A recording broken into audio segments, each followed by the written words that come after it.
Hey, welcome back to the show. And joining us today is returning guest Tom Luongo, the publisher of the Gold Goats and Guns newsletter. Tom, it has been a while. I'm curious to hear your latest thoughts as it relates to what you see going on out there. And it's been some time. Well, that's an open-ended question. Hi, Christian. How have you been? I hope you enjoyed your holidays. You and I haven't spoken probably 3 or 4 months.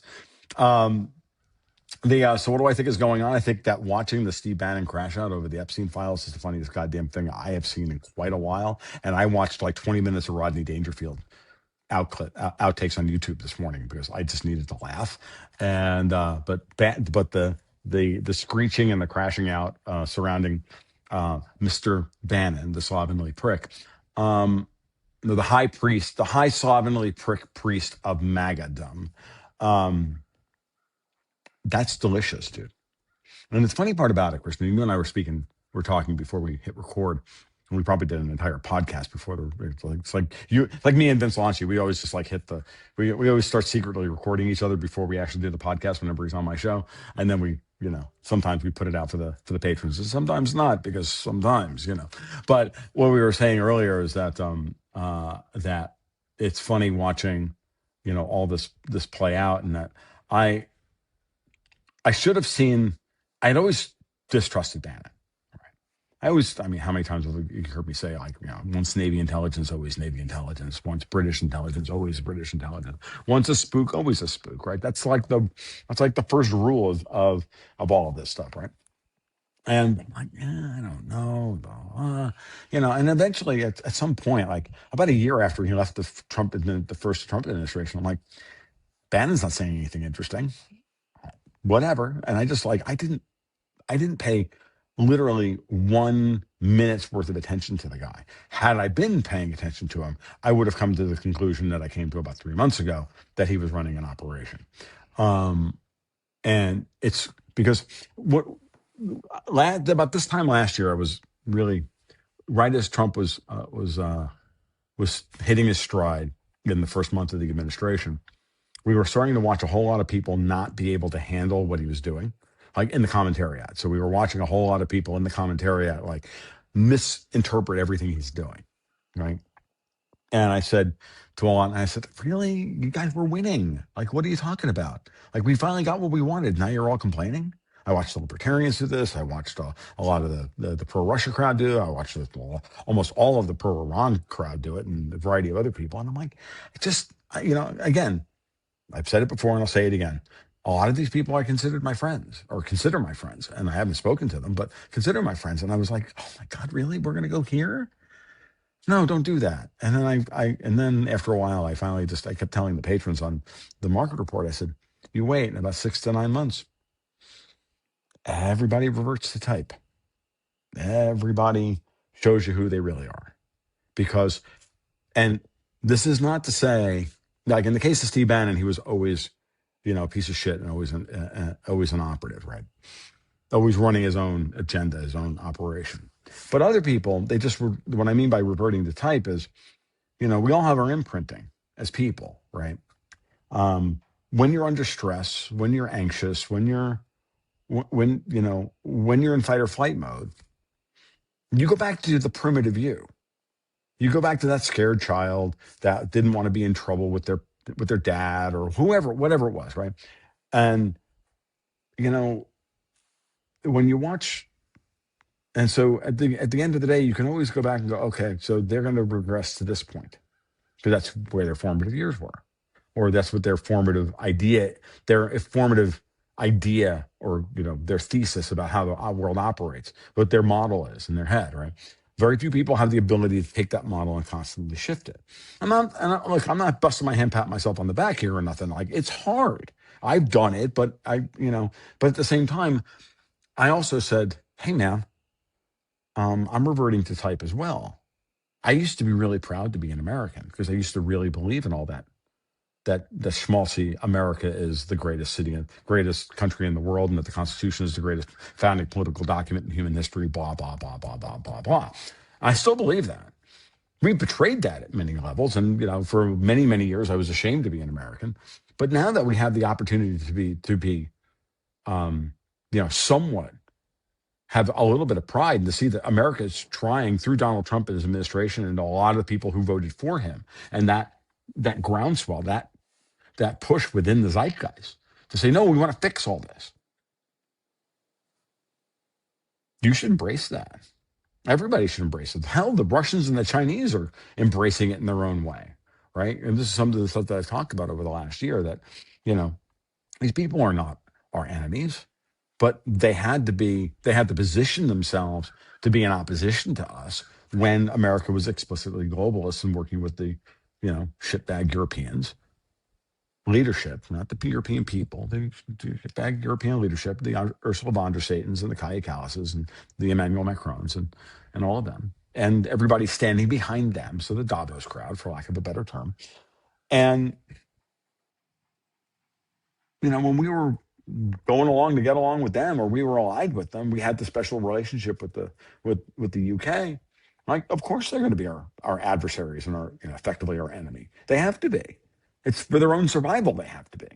Then you can always just look at them from that perspective. But the minute there's a shift in American policy, you know, it's that shift is not going to be 180 degrees, and every day you're going to wake up and have your particular anxiety about the United States and its behavior having to be massaged every day like you're a fucking 5-year-old. Yes, no, mommy really does still love you. Daddy really does still love you. He's not giving Israel everything they want, or he's not doing this, or he's doing these things. He can't do those things right now, but he still loves you. He doesn't have to come out and say that every day. If you can't stand on your own 2 feet and look up and say, yeah, no, he's flawed, but he's doing the best that he can given the circumstances. And if you're not even willing as a commentator, especially a professional commentator in this space, to be able to assess him from that perspective, then I assert then that you're not really much of a professional and you're just a grifter, or you've reverted to type. And that type was always, oh, you were just this. So you weren't anti-empire, you were anti-American empire. For example, I'll pick a perfect example of somebody I don't give a shit whether I have a relationship with them or not. Pepe Escobar is a perfect example. Like after early on in my, doing this thing with Gold, Goats and Guns, I used to look to Pepe. I used to read his articles all the time to get an understanding of what was going on. And then after a while, I came to realize that Pepe Escobar is just a cheap, run-of-the-mill European communist. That's all he is. And he's okay with Chinese empire because he hates America. You know why he hates America? Because America's capitalist and he's a communist. And that's as deep as that guy goes. And I stopped listening to him. I stopped trying to figure out how to learn from him, because I could write his articles before I ever read them. I'm like, there's the title. This is what Pepe is going to say. And then the 4 or 5 times doing that, I'm like, I don't need to read this guy anymore. Right. And over and over and over, you see that a lot of people. It's very few people that I'm able to, that still surprise me on a regular basis, or who still challenge me that way. And those are the people I read. Those are the people I listen to. Those are the podcasts I listen to, because I'm trying to, get a better sense of, that which I'm not looking at that moment in time. So I do shows with them all the time. Joaquin Flores and Burlingame and the variety of people, Alex Craner, of course, and a few others. And I find those people to be stimulating and at least interesting, because even if they're not, even if they're not right about a particular thing, they're searching for what's right. They're not stuck in a mindset that isn't malleable and isn't able to consider different points of view. A lot of people will purport to give air to different points of view. I'll give you a perfect example. I was on with what's his name, Mike Adams, the health ranger, who's as black-pilled as they come and thinks that the United States is going to be setting up rail guns on the fucking moon to blackmail the world and everything else. And I'm like, but he had me on and he was nice to me, because he knew damn well that, I'll be honest with you, he knew damn well that if he was going to be a dick to me, I was just going to give it to him with both barrels, and that would have been uncomfortable. And that would have been that. But he was kind, and I'll give him props for that. But then he immediately went right back to, and every other show he did after that, as if I hadn't even existed. Everything I said to him just bounced right off. And I hate to be this way, because I want better conversation. I know this is what your ethos. I'm talking about this, spending a lot of time talking about this. I know this is important to you personally, because you and I talked about this before. We have talked about this multiple times, not just while we're on the show together, but off camera. And I know that's important to you. And so, like, I want to have good conversations with people. It doesn't mean that they're all going to be comfortable either. They're not. But we can do so, and we can disagree in a way that's civil. It happens every once in a while. I know it's rare in 2026, but it happens, and we can do it if we decide to act like men. And I just find that a lot of people aren't willing to act like men anymore. I mean, I have how many knockdown drag out fights have I had with Dave Collum over S&P valuations in public on Tommy Kerrigan's show or wherever. I got news for you. Dave and I are good friends. Like, and we look after each other and we look after each other's reputation, and it happens. And it's we're not angry with each other, folks, but we disagree. And as colleagues, we can disagree. And as as two friggin' opinionated chemists, no less, right? We are going to disagree because that's what science is about. And that's what the process is about. And we don't have to, call the guy a dickhead because he doesn't agree with you about a certain thing. I see what his point of view is, and then we can respectfully disagree, try and you know wheedle the person to see your point of view and see if we can integrate what they're saying and what you're saying into a more cohesive narrative, because that's the goal, is the truth, right? It's that great line from Babylon 5. And I'll relinquish the microphone here in just a second. It's that great line in Babylon 5 that understanding is a three-edged sword. There's my side, your side, and the truth. Right? So the goal is understanding. The goal is illumination. The goal is not ego.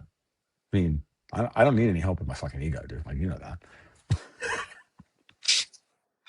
He says Well, as he's satisfiedly takes a puff off of the cigar, like a complete douchebag, right? Um, like I'm not, folks, I get it, I understand. But that's also part of the shtick too. So okay, I'm sorry. Go ahead.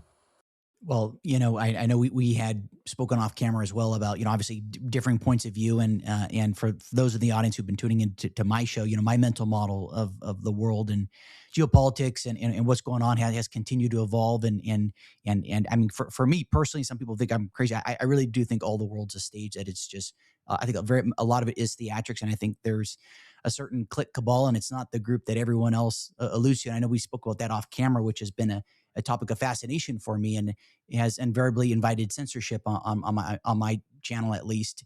But I see why. I see why it's become more prevalent.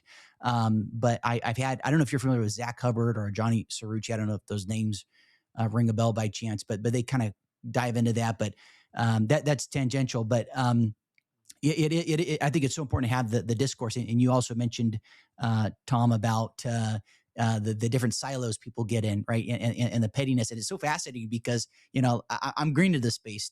I've been doing this since breakfast, and it's interesting to hear your. Yeah, no, I have a very interesting history with a lot of this because I know that I've run up against gatekeepers. Like I'm not gonna lie to you, right? As I've tried to climb up whatever ladder I've been trying to climb up in terms of acceptance and get to people's and get in front of people and to have a presence online. It's a hard thing. It's no, there are no overnight sensations in this business, and if there are, they're usually bought and paid for by by some intelligence services money. Let's just put it that way. Let's just make life. Let's just call a spade a spade. So I've done nothing but cheer watching. Like I said earlier, like watching good friends climb that ladder, and then they get quote unquote they got success before I did, and I felt nothing but generosity. I'm like, oh, thank God. I know how hard I'm sitting there watching these things happen and watching the success come to them. And I'm like, I know how fucking hard they worked to get to that point. I know because I've been there with them. And I'm like, good for you, man. Like, I don't, good for you. Now, nail it down. Let's do some really great work. And then to watch them misinterpret Trump, for example, it's been so disheartening. It's actually heartbreaking in many ways. It really is. Because I know that or at least I want to believe, still believe that they're all good men or women. And maybe they are, maybe there's nothing there other than, again, like I said, they reverted to imprinting because of their anxiety and their fight or flight and blah, blah, blah, blah.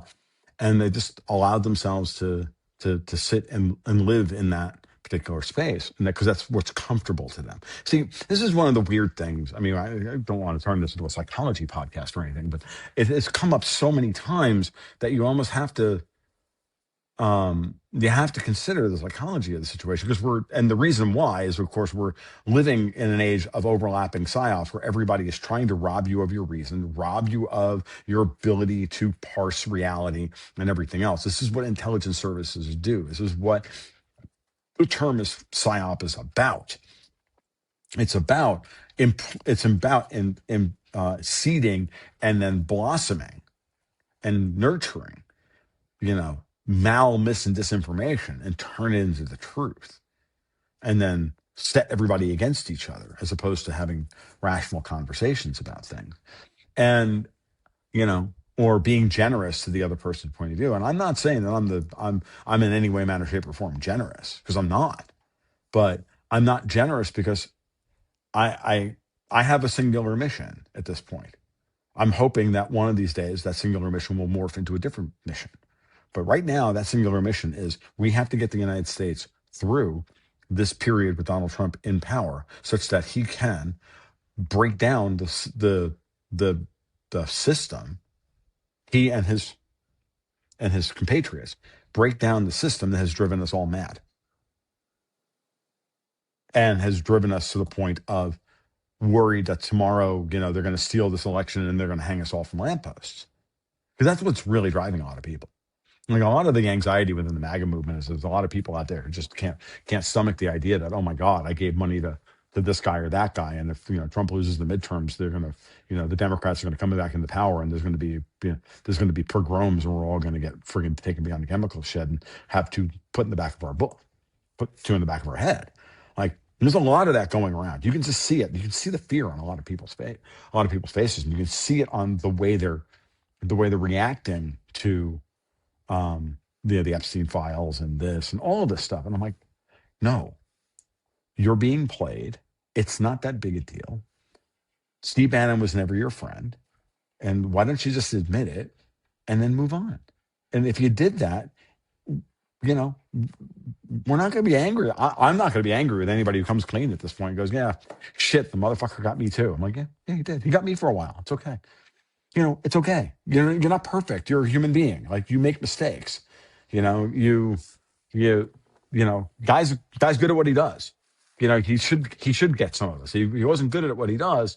He wouldn't have been in the public spotlight for the last 10 years.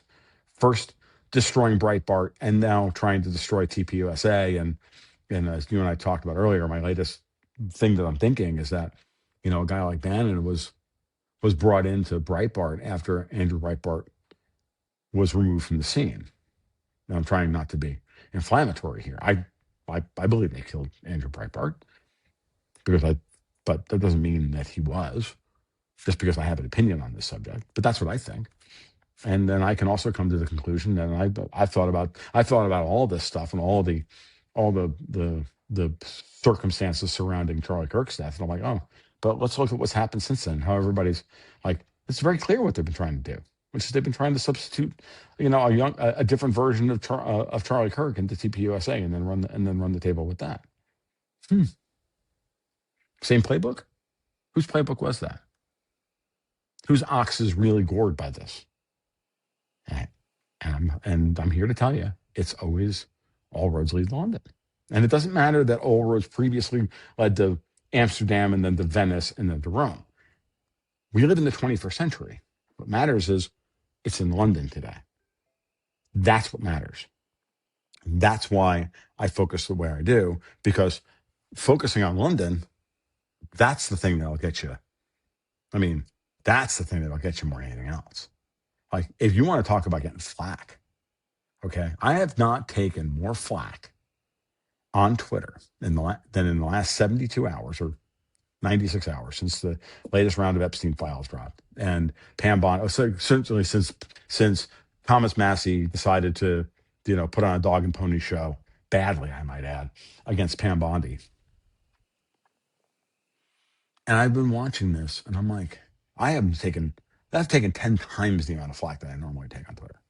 And it's not because I now have a fairly large Twitter account, and so a lot of large numbers would take over. No. This is coordinated. This is big. This is real. And it started 3 or 4 months ago. And I could see it coming.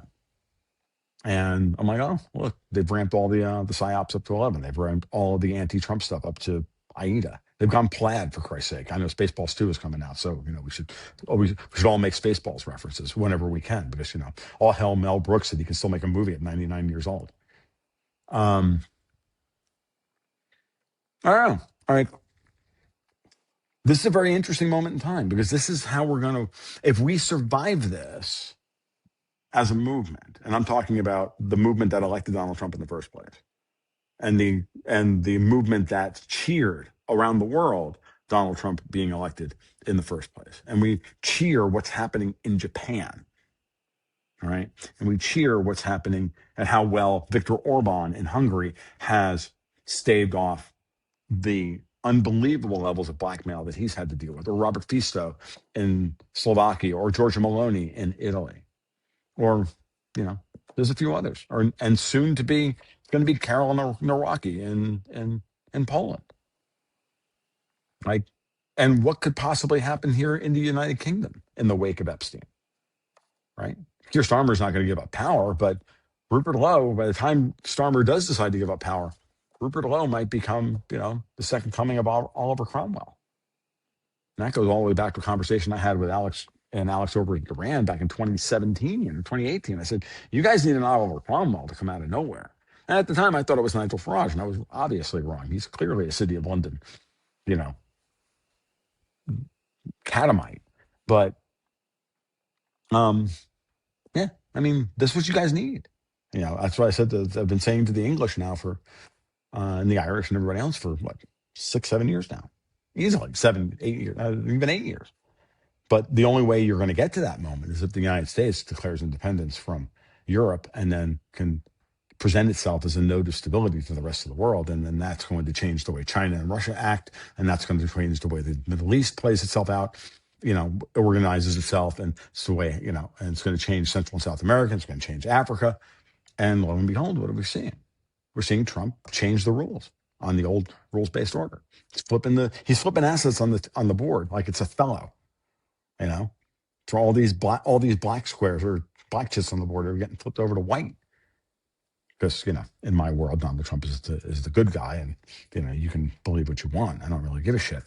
But he's doing it, and it's clear, and it's obvious. Is it perfect? No. Is he going to have to make it? Is he going to have to make deals with odious people like the Qataris and Jolani in Syria, and maybe even let Netanyahu off the hook in Israel? Yeah, he might. But if he can broker a deal to get Iran back into the global economy and take their nuclear weapons program off the board, and hey, it's not a win for everyone. It's a win for the Russians. It's a win for the Chinese. It's a win for the Saudi Arabians. It's a win for a lot of people.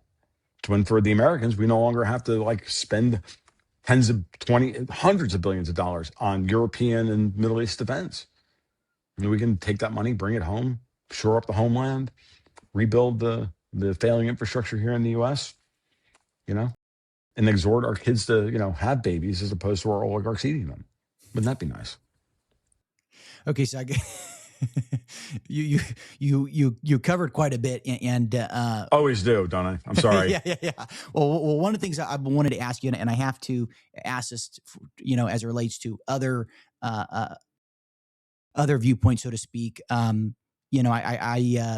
hear from a lot of people that, well, I'll frame it this way. A lot postulate that Trump is controlled by Tel Aviv. And then you have maybe another camp saying, smaller camp, no, he's controlled by, old families going back to Rome, et cetera. What might be your response to people that Trump is trying to serve as opposed to being controlled? Everybody serves somebody. Let's just let's just put our cards on the table, folks. Everybody serves, right? Everybody serves above or below or on the table, serves the table or above the table, sits above the table or serves below the table, right? Old John Wick thing. Is Trump controlled by Tel Aviv? No. In order for him to get out from underneath, does Tel Aviv want to control Trump? Oh yeah. Does Tel Aviv control a lot of the people in Congress? Oh yeah, of course they do. But who controls Tel Aviv? Who created Tel Aviv?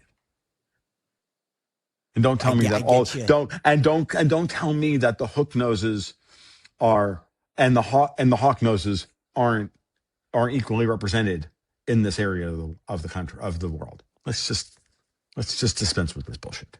Okay. So some don't smell like pork and others smell distinctly of lime. Let's just put it that way. Okay. Now, as I've said many times, being a shitbag is not an ethnicity. It's kind of everywhere. There are shitbag Poles, there are shitbag Americans, and Italians. There are shitbag Jews. There are shitbag Brits. There are shitbag French. There are shitbag Chinese. There are shitbag Japanese. They're everywhere. I don't care. Doesn't matter. But the question you should be asking yourself, and I know this is hard for people to see because the system that Trump is fighting is a system that most people can't perceive because they don't have an understanding of how money actually operates in the world. Okay. And this is like I had a long conversation with Susan Kokinda about this. I think it was the last time she was on my podcast. We might have done it in another space, but I think it was actually on my podcast. And she said, the problem, and Susan said this, is that the problem for most of us is that, we don't interact with this stuff at this level. And so we can't see it. And if you don't perceive it this way, if you don't perceive the way the money actually operates, then it's easy to insert, oh, these people control this, or these people control it, or these people control blah, blah, blah. What Trump is trying to do, and that's very, very clear and obvious, he is trying to destroy the armies and the infrastructure that were created to fight World War III, so that the existing baby-eating oligarchy that Jeffrey Epstein helped create a whole money flow system for, he's trying to get rid of them. Right? They want to protect that. They want to fight World War III and stay in charge. They want to wipe out a large segment of humanity and stay in charge. They did it during World War. They did it in World War One. They did it during the period in and around the American Civil War. They did it in World War II. And the more I study all of this, like you talked about how your perception of reality and your model of how the world works has changed. Well, so has mine, because as you look at the way geopolitics operates, and then you look at the way financial markets operate, and you ask yourself, well, obviously the two things are intricately enmeshed in each other, right? Once you understand that it's the system, it's that they'll do anything imaginable to control the system of the world. To holy shit, to quote Neil Stephenson now, the last book of the Baroque cycle, which was about the formation of the Bank of England and the silver trade and everything else, right? That whole period between like around Isaac Newton and that whole period of the late 16th, late 15th, 17th and early 18th century, 1600s to the late 1500s to the 1600s. That it's that system that if they can continue to control that, they don't give a shit who's in charge because they're in charge. And they'll use anybody as their scapegoat. And there's a lot of people who are willing to go along and be a part of that system willingly. They, hey man, they like, getting the spoils of the system. They don't have any morals. They don't have any ethics. As a matter of fact, they're chosen to lead various, subsidiaries of the system to, run the thing because they were chosen because they've got the perfect lack of moral center to actually do this and not care, right? Like how many, like Wall Street's designed to make, and then politics designed to reward sociopaths for sociopathic behavior, right?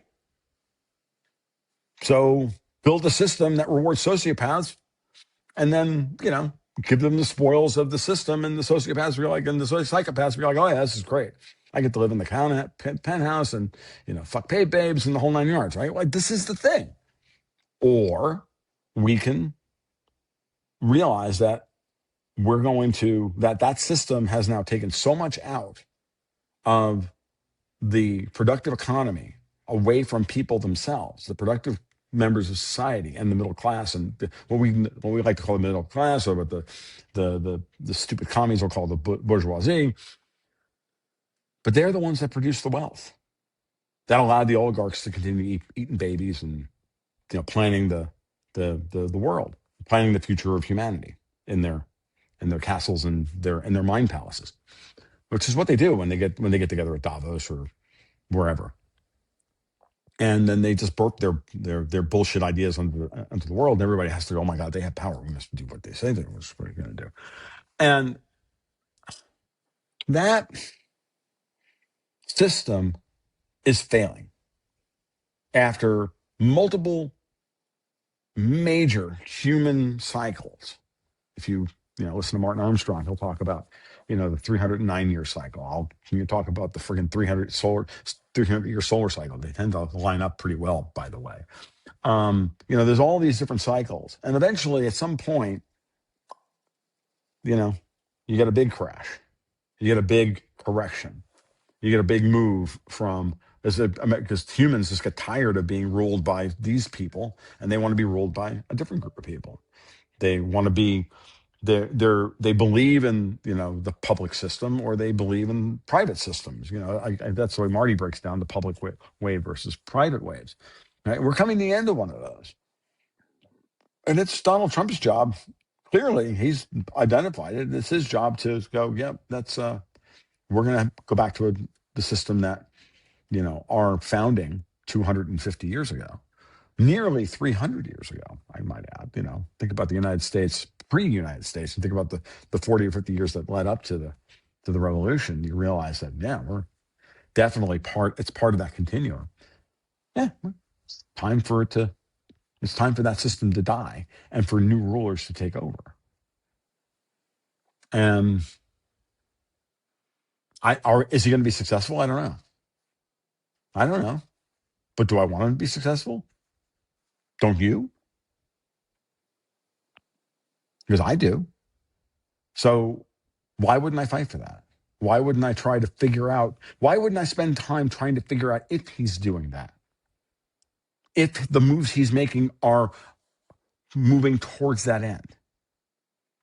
And if anybody's telling you that he's not doing that all he's doing is, giving the Jews everything they want, well, that's nice, but Israel's not happy with him. Israel's not happy with him. Israelis are happy with him. You know why? Because he's trying to broker peace so they don't get fucking bombed. Because they got a big punch in the mouth last June, and their aura of invincibility, which was sold to them by their leadership, was punctured hard. What did I say last year during the 12-day war? So what do you want to see out of this? I said, I want to see a tie and a lot of injuries. And that's exactly what we got. They both lobbed friggin' huge numbers of missiles at each other. They beat the crap out of each other. They degraded each other's military and intelligence capacity. They used up the last bit on the Israeli side of American forbearance for their bullshit, especially in the wake of the shit that they pulled in Gaza, right? Americans don't want to deal with this shit anymore. So Trump gave them one last opportunity.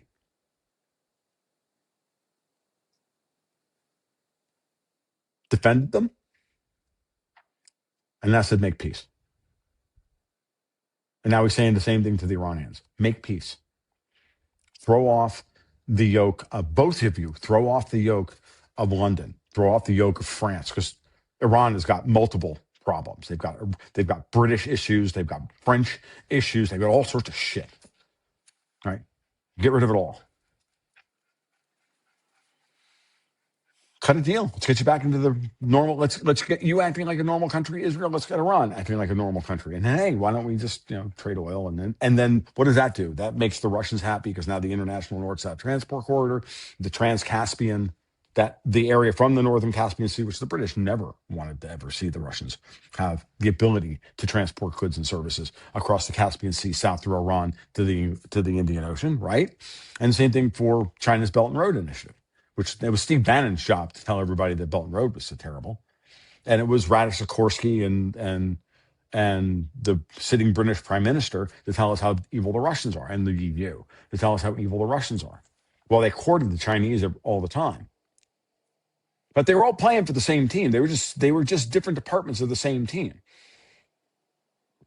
because they knew that if they could make China into they could destroy the United States, and China would only have the European Union to you know sell their finished goods to, and they could bottle the Russians up and eventually carve them up, and they could destroy the United States, getting us to fight amongst ourselves, no different than what they did in fucking 1855 to 1865. How they set Canada against us during the War of 1812. You should have Matt Arrett on the show to go over that. I only know just a little teeny bit of the War of 1812. Matt knows it much better than I do. Fascinating perspective he has on that stuff. The little that I've talked to him about it just blows my freaking mind, right? So no, I don't think Trump is owned by anybody other than the American people that elected them to change all this. I really do think Donald Trump really does love that schmaltzy version of America that he talks about. I think he believes it. In that respect, he's the ultimate boomer. That doesn't make him a bad guy. It makes him one of the few boomers that actually gets it. No, I wouldn't say few, but I think he's, and do I think he's up against an unbelievable array of power? Of course I do. You think it's going to be easy to pull this off? No. You think they're going to throw everything at you, including the kitchen sink, and threaten you with nuclear weapons and plagues and locusts and AI apocalypse and all this other everything? Skynet, aliens. Like, you're going to throw everything at us. They already did it like last week. Because they tried to get us to believe that AI was about ready to turn on Skynet and like nuke us all on Saturday, like it was a James Cameron movie, for fuck's sake, right? Molt book starts on Sunday. By Tuesday, they're forming religions and governments. And by Friday, Skynet was going to declare that we were on the path that Skynet was going to declare that humanity was unnecessary. And then Judgment Day would come on Saturday. That's what they're talking about. That was the narrative for like 72 hours until everybody was like, oh, by the way, all that's a lie. Because they can't control that narrative space anymore. Because, love him or hate him, Elon Musk, and the people who backed him saved the fucking world, dude. And he gave us a platform to, get messy on, to stay messy on, or go back to being messy on Twitter. Sorry, Elon's got a lot of faults, but that ain't one of them. And do I think he did it on his own? No, of course not. Do I think Jerome Powell implemented SOFR on his own with John Williams, that he and John Williams over at the New York Fed were like Batman and fucking Robin, going to save the world from LIBOR by implementing SOFR? No. Do you think that doesn't happen without Wall Street's complicity? Think that doesn't happen without a whole lot of politicians in D.C. saying yes, while the Elizabeth Warren types are saying hell no?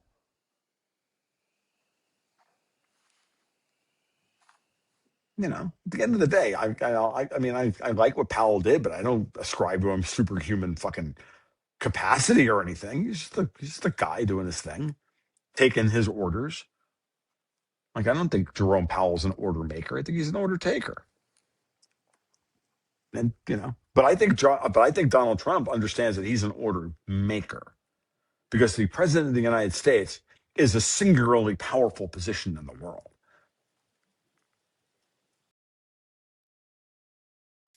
Lot to take in there. I'm just kind of processing it all. Yeah, it's been interesting to hear your perspective. I have had a number of guests, hold position that Trump is, Trump is controlled, whether it's this group or another group, that it's all theater, that it's like this plantation, I'm going to stop you there. Oh, there's a lot of theater surrounding Donald Trump. He's good at theater, but watch what he does, not what he says. What he does. What he does is what matters. Did we have a ground invasion of Iran? No, we didn't. Did we have a ground invasion of Venezuela? Oh, they sent a Delta Force. Yeah, they did. And then they were in and out in 4 minutes. Shortest war ever. Wasn't even a war. Same government still in charge. We just got the guy who's singing. What No might war with your China. No war with the Russians. That's true. What might your comment to I guess critics be as it relates to this whole Epstein, psyop or whatever you want to call it, the Epstein files release and people lamenting Pam Bondi's remarks, and the administration's posturing. I mean, what I'm just kind of curious, just to play devil's advocate. The administration's posturing was exactly what you thought it was. What you should think it was. It was a sting operation. Sorry, folks, it was. Trump kept saying, "Let's just put this to bed. Let's just stop it. There are good people that are going to get caught up in this. And he's right. Well, look, we don't have the staff to organize all the information, right? It's going to take forever and a day. More. It's going to. I mean, at one point, I think somebody pointed out on Twitter yesterday, over half of the Department of Justice lawyers were working on this shit because of the stupid law that Ro Khanna and Thomas Massie forced through. They just never expected. They expected. Trump called their bluff. He said, "Okay, fine, release it all," but he tried to tell everybody, "Look, you already know who's in there, really. Why don't we? Why don't you?" I There's a lot to unpack here. I'm trying to figure out the best way to say this. Sure. I'm not trying to gish gallop or, oh my God, I'm going to say something stupid. No. I was going to say it's stupid because I was going to have it disorganized. Epstein has the ability, that's all the information has the ability to collapse governments. Those governments are all the bad guys. It's all the UK, it's the Mossad, it's France, it's this one, it's a lot of people within our own government, it's our intelligence services, it's people like Steve Bannon and everybody in his orbit, right? It's all of that. They're all lieutenants. They're all middle management and upper management. And Trump, I think, last year was saying, look, let's just let this go. I'll take the political hit. But if I can, his calculus is, I'll take the political hit. Let's let this go. And then I'm just going to remake the economy. And if you guys agree to just surrender, you can have the Putin deal that Putin gave to the oligarchs. I've said this before. I'll say it again to repeat it for everybody. Because I think the more you watch the way this Epstein thing is playing out, the more this is the only scenario that makes any sense. He offered them the Putin deal. That's what I think he did when he went to visit King Charles last year. It's like, look, stop. You're going to get to keep the crown. You're going to get to keep the money. You're going to get to keep all of this stuff. You're going to keep your dignity. But get out of politics. We're in charge now.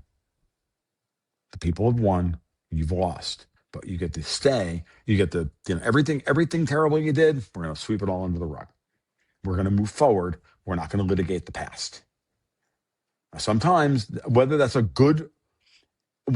right play or the wrong play, that's up to you, folks. I'm telling you what I think happened, and I think the calculus that Donald Trump, calculated and decided upon, and that if they were to take that deal, then that would give him enough time to really get done what needs to get done domestically in the United States to shore up the political situation so that we can move forward. Win the midterms, break the Democratic Party, kill the NGOs, start cleaning up the managerial state, clean up the bureaucracy, change the regulations. He's doing it anyway, but now he's just having to fight a really unbelievably over-the-top recalcitrant Senate, right? He's having to fight a a GOP establishment that doesn't want this any more than the Democrats do or anybody else, any of these fucking people do. They turned his deal down. He said, all right, fine. Let it play out. Dump it all. Oh, look. I'm in the Epstein files how many times? Yeah. Getting Jeffrey Epstein arrested the first time. I'm not the problem. That guy is. That guy is. That guy is. That guy is. Oh, that she is. Everybody else. And the ones that are holding on to the narrative, like Thomas Massey, trying to make Pam Bondi into the bad guy for not prosecuting anybody, even though full well he knows that, there's no prosecution to be had here. If you don't have the courts, you don't have the judges, you don't have the grand jury, you don't have the infrastructure to prosecute these people, and you don't have the prosecutions are not to a state where the investigations and or the prosecutions could reach that level of certitude that you can go to court and win, because nothing would be worse than going to court and losing. What would be worse? No prosecutions or prosecutions that fail? What would undermine the idea of the institutions of the society more? Like Trump just went through. I'll give you, so no. So then what does Bondi do when she goes and she's confronted with Thomas Massey, who's like the worst? He's not all there, so he's not. No one would not expect him to be any good at this. To basically ask her, so Miss Bondi, how long have you been protecting pedophiles? Which is no different than saying, Mr. White, how long have you been beating your wife? It's the same question. It's the exact same question. But that's what he was doing. And so her response to him is to, and like anybody, and if I was in Pam Bondi's shoes, I would have looked at him and go, I'm not answering that question. Why? Yeah, because you're complicit. No, I'm not answering that question because the premise of that question is fundamentally and utterly, it's fictional. And it's not fair, and I'm not going to answer it. So that's what she did. So why are we? So she, I'm not saying Bondi handled it well. Okay, I'm not. But she was clearly instructed to go up there and stonewall them the same way that they always that the same people, Hillary and the rest of them. She went up there and she did the Hillary thing. What difference does it make? Well, the Benghazi hearings, and Hillary famously said, "They're dead. What difference does it make? Why are we worrying about this? The Dow's at $50,000 and we're remaking the country." They don't like it when, right? So, but it was a terrible question, a terrible line of questioning. It was done for grandstanding purposes. And she got out of it. Pam Bondi was not chosen as AG to bring whole swaths of prosecutions. Her job was to go into the DOJ, start cleaning it up as best she can, and hold serve until the midterms when, Trump can then actually start the process. Because right now, everything is just a freaking mess. Because we can get gridlock in Capitol Hill.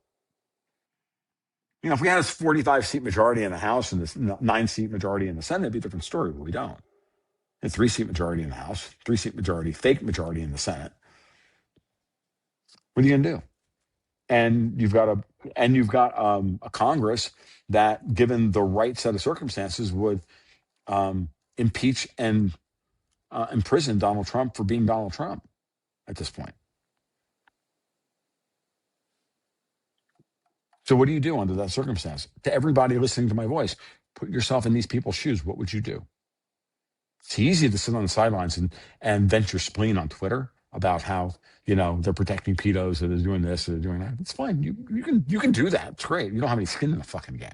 You're not being a serious commentator. When you watch people who are supposed to be serious commentators, when you watch people who are supposed to be lawyers not understand the basics of the grand jury process, maybe you should stop listening to them. Maybe you should consider that what they're saying to you is a lie and a narrative and a thing. And it's just designed to, as I said at the beginning of this, rob you of your reason, rob you of your ability to process the information. We have now 6 million pages worth of documents and everybody's going to read into them exactly what they want. Okay. But the reality is, the UK government is in free fall, all because of the Epstein file, because they were the ones behind it in the first place. All of the fake MAGA influencers are all crashing out in real time. Ain't nothing making me happier than having called Marjorie Taylor drama queen perfectly. Thomas Massey is literally saying the exact same shit that she said a week before she left Congress. I'm not suicidal. They're applying death threats against him. For what? The Democrats are trying to, and they're smartly trying to run a populist movement to co-opt Donald Trump's ideas, economic ideas, and then say that he's running the billionaire boys club up on Capitol Hill. And that's what they're going after Lutnick this way, because Lutnick lived next door to Epstein or some shit. Like, you know what I mean? It's just it's slop. I'm not saying I'm a big fan of Howard Lutnick, because I'm not. Okay. But, you know, is Trump's team perfect? No. Is it good? Yeah. And anybody that and they've been attacking Bondi since the day she got into office. They've been attacking Kosh Patel since the day he got into office. There's a reason for that. They've been trying to attack Tulsi Gabbard at the NI as much as humanly possible. Trump rightly just keeps her in the shadows. Did you see the insanity over her going to Fulton County? And the sheer lies that Mark Warner was putting out? You don't think these people are scared to death? They know what's going to happen in the fall. They know, Christian, that the United States is not 52-48 Democrat or 51-49 blue this election cycle and red the next election cycle. They know that the country's 65-35 fucking red. They know it. They know that our elections aren't 0.5% accurate and precise, that they're 10 to 15% off in any election that matters, that they just put their thumb on the fucking scale of the damn election and rig it and steal it. We know this now. So why would you believe anybody? So why would you believe any polling coming out of, Rich Barris's fucking mouth? Any more than you would believe Gallup. Why? Because he's a right-wing dude? Before he was the People's Pundit, he was nobody. Now, all of a sudden, Steve Bannon touts him as the greatest pollster since Nate Silver. I remind you that Nate Silver is now a failed statistician. There comes a point where you just have to look at it and go, that's just an op.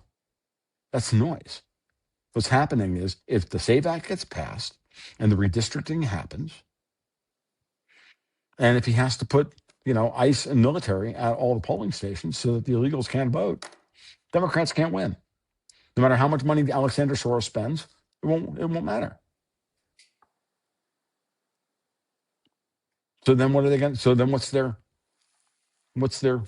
counter move? You shouldn't be worried about the Epstein files. The Epstein files are irrelevant, other than who they've uncovered, which is what's important. From the moment I knew the Epstein file. I knew everything I needed to know about the Epstein files when I saw one email between Jeffrey Epstein and Steve Bannon, how they were conspiring to get rid of Jerome Powell in 2018. I saw that. I'm like, oh, right. They need to get rid of Sofer. They need to block Sofer before he goes into being so that City of London can stay in power. They need to co-opt it, make sure that Sofer never gets rolled out properly. And they were fighting Sofer all the way up until 2022. They were trying to keep LIBOR there. It was just desperation. Just out of curiosity, can you and if you need to pivot here, let me know. But can you just kind of peel back kind of City of London? I mean, obviously, it's my understanding that it's its own autonomous region there, just kind of like the Vatican and Washington, D.C. I've heard from people, about this we'll call, I guess, trifecta, or whatever the term is. I just would like to hear your take on that. Well, it's an autonomous region within administrative region. It's its own city within the UK. It's not actually even a part of the UK. It has its own laws, has its own government, right? It has its own capital handling rules, and therefore its own set of laws, legal system, contract law, and everything else. And those rules are different than everywhere else in the world. You can infinitely pledge the same collateral over and over and over again. You don't need to go that much further than that. It's all you need to know. So you can take if you can take a treasury, pledge it to buy JGBs, take the JGBs to buy stocks, take the stocks in order to buy treasuries, and then use the treasuries to buy JGBs, to buy stocks, to buy treasuries, to buy JGBs, to buy stocks. Welcome to the end carry trade. And you can do that with the same $1,000 over and over and over again. All of a sudden, you have $1 million in derivatives that you can use to then buy an election with. Or I don't know, move the odds on Polymarket, which is the new polling. Polymarket's the new polling, right? Yeah. Grok is the new Grok is the new fact checker. Polymarket's the new polling system. Nothing new. Oh, it's a market. It's got to be correct. It's got to be real. It's real people. No, it's not. Like, do you know anything about markets and liquidity? Like, there's a reason why. There's a reason why there's not a whole big options chain on the BIST 100 in Turkey, but there's a very sophisticated options market on DJI, the Dow or DIA, the Dow Jones Industrial ETF. Just saying it. There's a reason for that. Well, I got to say, here it's been a while since. I mean, candidly speaking, that I've had someone on to hear the take that you have on Trump, and it's interesting to hear that and to digest it. And I'm also kind of collecting my my thoughts here, but it's Well, just so. I just think I Yeah. think Trump is winning. I Mhm. do. I don't see how he's not. He may not win though. It's the third inning, folks. It's a long game. You know, my friend Blaine Holt likes to say all the time. You know, the enemy gets the vote. The enemy gets a chance at bat. However you want to put it, they get a chance to do stuff. And when they go to bat, and if you watch the way they're going to bat anymore, Christian, what's important is why I've been focused on this entire podcast. They're going to bat by running another operation on your mind. That's all they have left.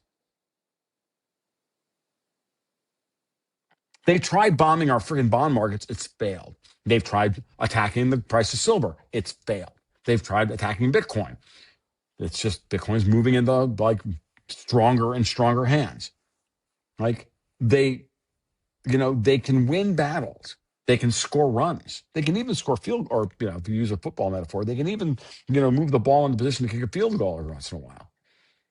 But a lot of their offense is 3 downs and out, 3 downs and a 40-yard punt, and the defense is getting tired. It's been on the field for 45 minutes, and it's the last 3 minutes. Yeah, okay. So the defense has been on the field for like 35 of 50 minutes of the game. It's 10 minutes left in the game, and we have the ball. And they got to play defense. And the score is, in my mind at this point, 21-17. Us. We're winning. Sometimes winning feels like losing.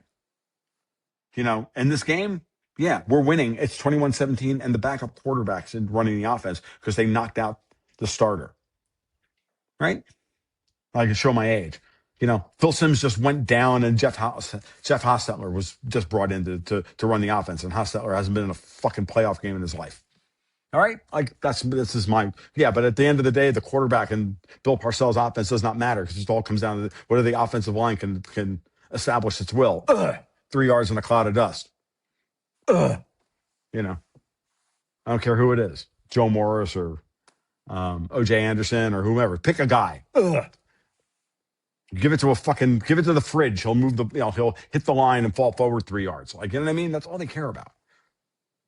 Move the sticks, move the chains, run the clock out, win the game. That's all that matters. This is going to be ugly. We're going to win ugly. It's going to be nasty.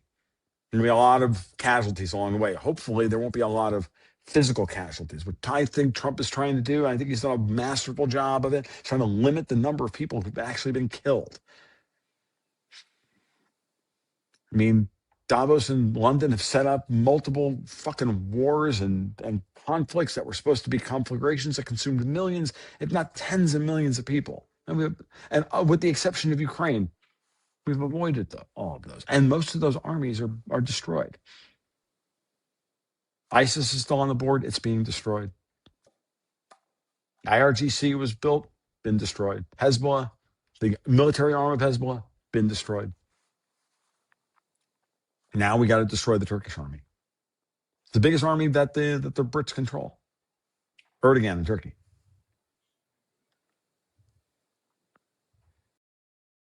Yeah, it is interesting when you mention the city of London, city of London crowd, how involved they've been in the Middle East over the uh, That's just the middle. over the That's years. just the middle. And our markets and RussiaGate, everything about RussiaGate or Obamagate, whatever you want to call it. I mean, Obama and Brennan and Clapper and Comey, they get all the headlines, but it's Christopher Steele and Stefan Halper and Gina Haspel and all of them. They were all involved. Richard Dearlove. Should talk to Alex Craner about all this stuff. Alex will just like talk your ear off for an hour and give you all the names. He'll just name all the names. It'll take him an hour. Well, I'd love to have him on. I've not been successful. If you can get onto a schedule, it's hard. And I only say that because Alex is, and I know Alex well to know that he's overscheduled. And I can, if you want, I can put in a good word and say, Christian's a good man. He'll give you a fair hearing, and all of that. And is hopefully Alex can fit it into a schedule. His schedule has become very tight. And again, with all love and respect, I love seeing the fact that guy is getting, as hard as I know that guy works and has worked. And Alex and I go back to 2017 when, and his book that he wrote about Bill Browder. And, we were chatting about this the other day, actually, he and I. And, how long we've been doing this now as an odd couple, as it were. And, want nothing but the very best for, I don't want to see great people like thrive. I just want to see the great people thrive. I don't, it doesn't necessarily have to be. And if it's me, it's me. And if it's not me, it's not me. Like, I'm going to be up and down. I'm going to be, me personally, I have my good days and I have my bad days. And some days I'm on target and other days I'm not. And I do my best to try and bring my A game every time I, stand in front of the camera, but, sit in front of the camera, but it doesn't always work that way, I was at it's that great line by Groucho Marx right in the middle of, I think it was Duck Soup. Yeah. Threw the joke out there and knew the joke ran flat and just looked at the screen and went, they can't all be good, because those movies were literally taped live. They were originally literally filmed live, right? As one take, right? They made those movies in like 20 minutes or an hour and a half or whatever it was. And that's how brilliant those guys were. But, Groucho just looks at the screen and goes, to salvage the scene, goes, they can't all be good. And you move on, right? I don't know. I mean, but, to watch people, to watch the people rise to the occasion is what you want to see. You want to see people, level up, rise to the occasion, challenge themselves, challenge their worldview. I think about where I was when I first started Cold Goats and Guns back in 2017. I think about it today, and I think about, I look at that guy and I go, what an idiot. But, he was an honest idiot. I look at the guy who took over Gold Stock Advisor for Newsmax back in 2013, and I'm like, that guy was really an idiot. But again, an honest idiot, doing your very best. And, what I found was interesting over the years, and hopefully you'll find this out as you work to figure out how to get around, the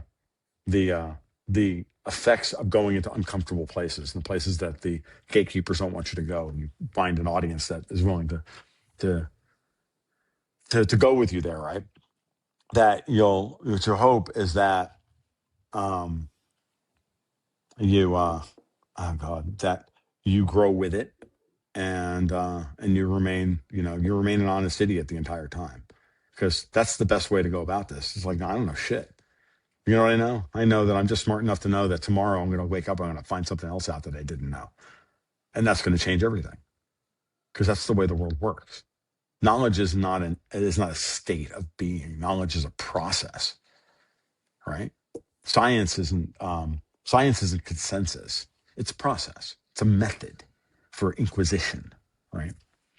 Anybody telling you, like, listening to these guys, the Bannon crowd talk about true MAGA is no different than the left talking about, science says.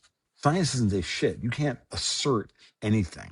99% of everything that was ever put out in the scientific paper was judged in the end has to be wrong. Why? Because whatever came before it in that field had to have been wrong because we improved our ability to talk about or only partially, at best, partially true. Yeah, this was true and we built on that. And then we got to this new truth. And it makes some of that possibly wrong. And you know what I mean? And that's what we do. And that's the process. And that's all we're doing. And if that, if that makes people think that, if you're uncomfortable with that and a guy like me, you know, chafes your ass, well, okay, don't listen. But hopefully, you do. And you go, well, yeah, okay, he's not an idiot. That's fine. I can live with that. That's what I think of myself every day. So why wouldn't everybody else think that? If I might ask you one more question, Tom, before we wrap up, one of the things that at least to me, and at least this present state that I'm in, as far as what I'm hearing and around, obviously to your point, everything's an iterative process. So by no means is it inclusive or conclusive, but I hear from a lot of sources that a lot of what goes on world events, there's an occult undertone to things. What are your thoughts on that when people?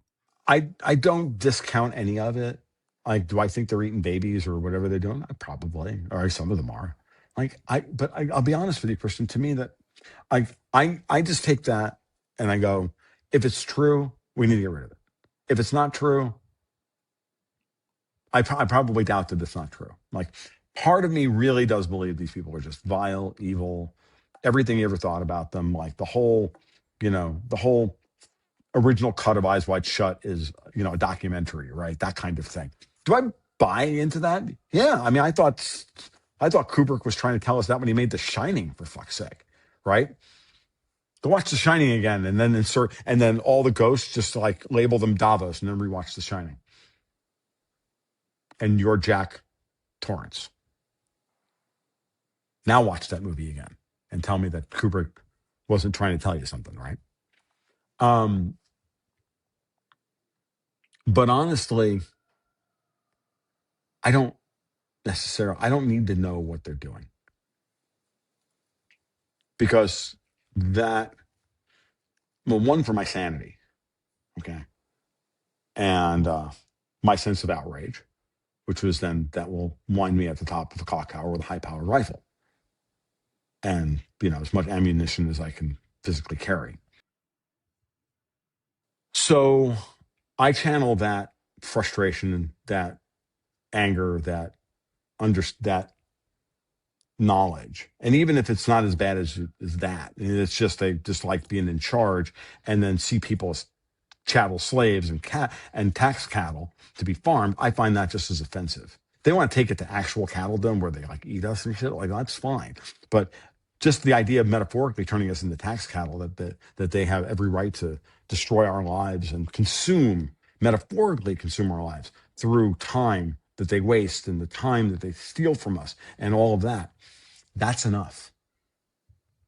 That's enough to get me, well, just short. That gets me to the point where I do this for a living in order to stop them from doing that anymore to anyone else. Because again, as I said earlier, and I've been in this state of mind relative to Epstein for quite a long time now. And it's not because I don't want to see, you know, I don't want to see pedos like, clapped in irons and, flayed alive. Personally, yeah, if I had to, would I pay for, I'd put pay-per-view. What about pay-per-view? I'd probably watch it. Um, Especially if I went to, pay off the national debt. No, my goal is I don't want to litigate history that way. What I want to do is learn from history so that we stop repeating the same mistakes of history so that we can move forward with a cleaner conscience and a cleaner society and a humanity that understands the depths of its potential depravity. And every time that we walk up to that potential, that cliff, we walk away from it in horror. And then we go come up and try and come up with a better solution to the problem. That's my goal. Okay. It's funny. I'm watching right now. I'm watching Foundation on Apple TV. Show's okay, but I'm reading the books for the first time since I read them originally when I was like, I don't know, 21. I was in college. I read them in like 20, 21. And I haven't read them in forever and a day. But there is the line of what drives, all the major characters in the early stages of the foundation, which is that violence is the refuge of the incompetent. Right? How about we not resort to violence if we don't have to? You know, let's it's the last refuge of the incompetent. I think that's the actual quote. It's a great line. We should embrace that idea, especially every time we brush up against the evil that they are probably doing. And I don't doubt it. Like I listen to my friend Dave Collum talk about this stuff, and I'm like, Dave, better you than me. I don't want to do this shit. Okay, I'll take your word for it. Like I don't need to know. You don't need to prove it to me. I don't need to see the documents. I'm good. I can imagine it. That's good enough. How about if you're correct, we get rid of these people. We disempower them. Not disembowel them, disempower them. Because that way, you know, my daughter's children won't have to live in that world. My daughter won't have to raise children in that world. That's what motivates me. And if that's not good enough for you, or if that makes me the equivalent of being in the $7,000 club, then fuck you. Seriously, go fuck yourself. And I mean that sincerely into the bottom, the depth of my black fucking heart, because you're not focused on what matters, which is that we need to save the next kid from being metaphorically or physically eaten and destroyed. That's what we should be working towards.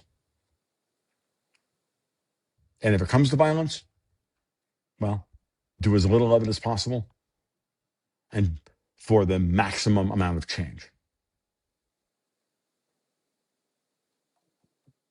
And I went on a big Patton kick last month because Patton's one of my favorite Americans. And that was Patton's idea about war. Fight it with every erg of your being as hard as you possibly can. And the generals will, and if you do that, and I do my job as the general, we'll shed as little blood as possible with the most definitive outcome we can.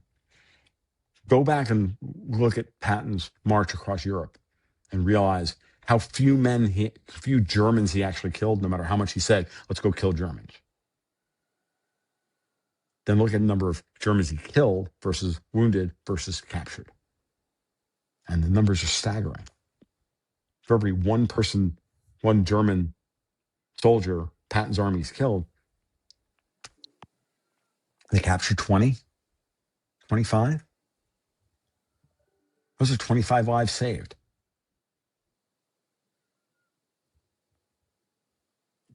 What's Davos doing in Ukraine right now? Killing as many Slavs as possible, because that's their goal. They don't even give a shit about Ukraine anymore. They don't care about Russia anymore. What they care about is dead Slavs. That should enrage you. I know it enrages Trump. He already had a deal with here. He's carved multiple deals with Putin over how to end Ukraine. Europe won't have any of it until they're taken off the board. So you have to disempower them in other ways to get them to the point where they can finally sue for peace in Ukraine. And same thing in Iran, same thing in Israel. Wouldn't it be better than to not have, a couple of billion Christians fight a couple of billion Muslims? Wouldn't that be great? Why do we have to have that? But listen to Steve Bannon talk, and we can't avoid it. Fuck Steve Bannon. Fuck Jeffrey Epstein. And fuck all these people.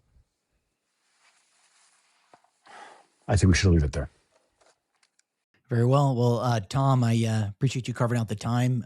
Definitely a lot to chew on there. How can people learn more about you and get in touch with you? You can get in touch with me and however you want. Just if you want to actually have a conversation on Twitter, I am more than happy to do so.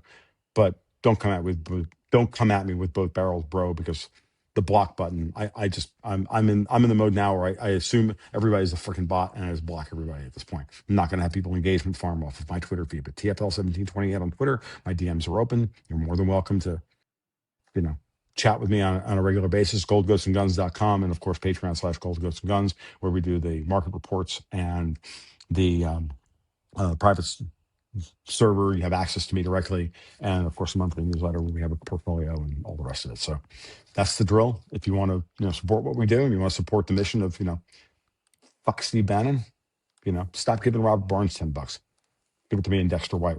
We'll we'll kill devotions with that. Noted. Well, Tom, I will let you go. Hope to have you on here before long to hear your take, and be well. Be well. And Christian, keep your head up. Keep your spirits up. We're winning, but it's going to be hard. So let's do it. Let's win and go home. That's our goal. Win and go home, and we can do it. And the path is in front of us. All we have to do is navigate it. All right. So sounds good, Roger man. that. Roger All that. right. Hey, thanks for tuning in. And if you enjoyed the show, I encourage you to like, share, and follow if you found value in it. I also have a new show called Markets with Christian White, which is exclusively focused on the financial markets. If that is something of interest to you, I encourage you to check that out. And I always look forward to hearing your feedback and thoughts. And until next time, take care and be well.